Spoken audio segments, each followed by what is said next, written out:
Buckle up, because Prince Harry's latest visit to Canada, a simple, respectful Remembrance Day trip, has sent shockwaves straight through Buckingham Palace.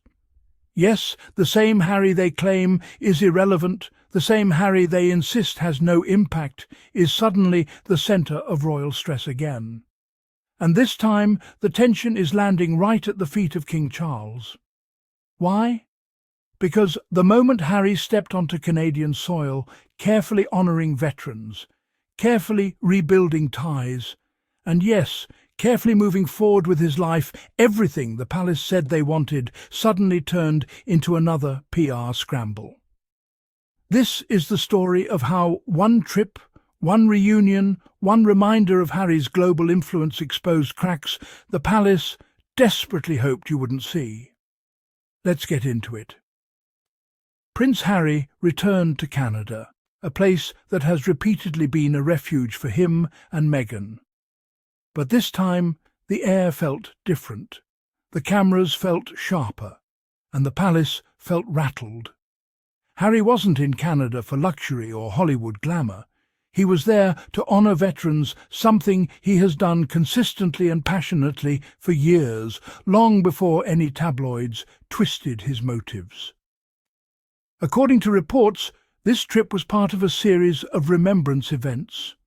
Charities booked the dates, plans were set weeks in advance, everything was professional. Yet, the moment Harry touched down, whispers began, grumbling from royal aides, confusion at the palace. One senior aide even claimed they were caught off guard. Caught off guard by a Remembrance Day visit, or caught off guard by how much attention Harry still commands. Before this Canadian trip, Harry reportedly had a massive breakthrough moment with King Charles. A quiet reunion, a symbolic rebuilding of the father-son bridge that tabloids have tried to burn to ash for years. Royal insiders described the meeting as promising. But here's the key. Any positive momentum with Harry challenges years of palace narrative. Because if Harry is rebuilding with the king, then the rogue prince, rebellious spare, problem child storyline collapses. And not everyone in the palace wants that collapse. So when Harry travelled to Canada shortly after this progress, royal tension immediately flared again. Why? Because Harry moving forward peacefully is the palace's biggest fear. They need conflict to keep him contained. They need drama to keep him discredited.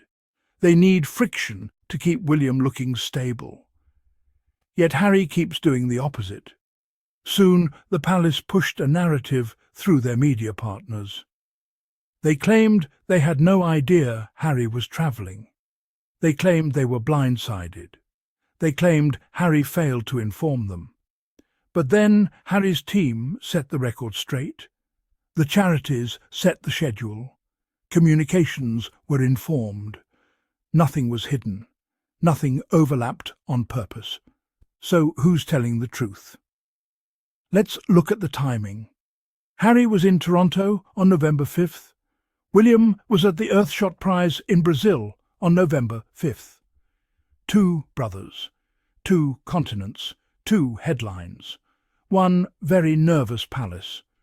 Suddenly every outlet began comparing them. Harry's authenticity versus William's PR circus.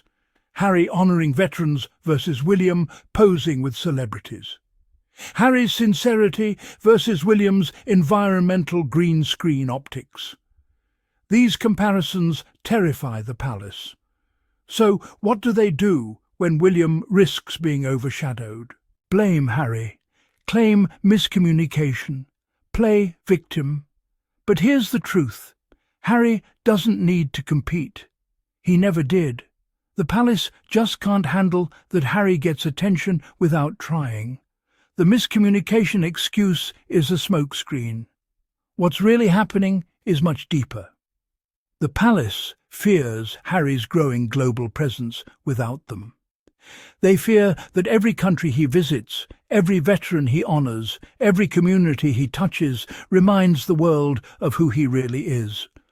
Authentic service, genuine compassion, emotional intelligence, commitment to veterans, consistency in actions, not PR stunts. Meanwhile, King Charles's public image is wobbling. Health rumours, shrinking popularity, constant scandals, and a monarchy trying to look modern while acting ancient. Harry showing leadership independently exposes everything the firm has mishandled.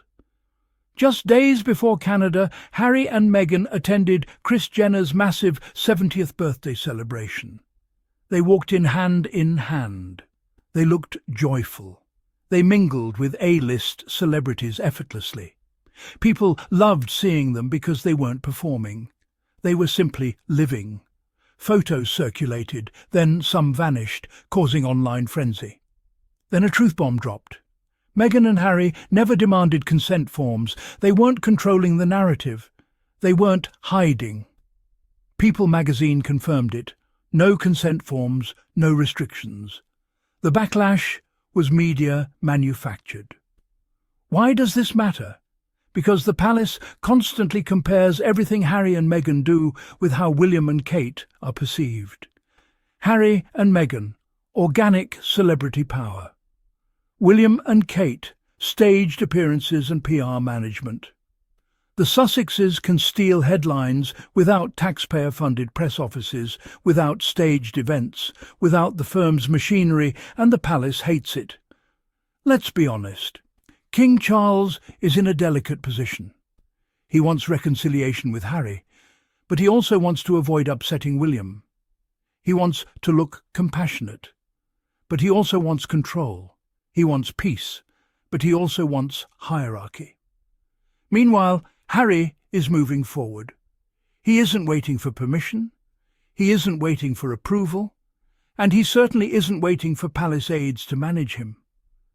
Every time Harry succeeds, it reminds the world that the royal family's punishment didn't work. He thrives anyway.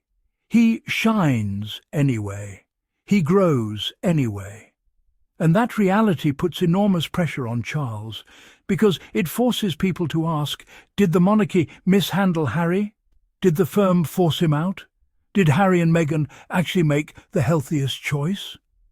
The answer gets clearer every year. Harry's trip was respectful, honourable, meaningful, and well organised. The palace's reaction was not. They scrambled, they contradicted themselves. They tried to rewrite events, but the world saw it. Harry continues to show integrity and growth.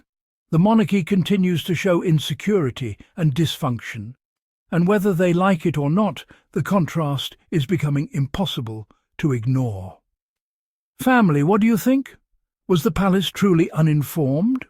Or is this just another case of royal PR panic? Let me know in the comments. I love reading your insights. Before you go, hit that like button. Subscribe for more royal truth-telling.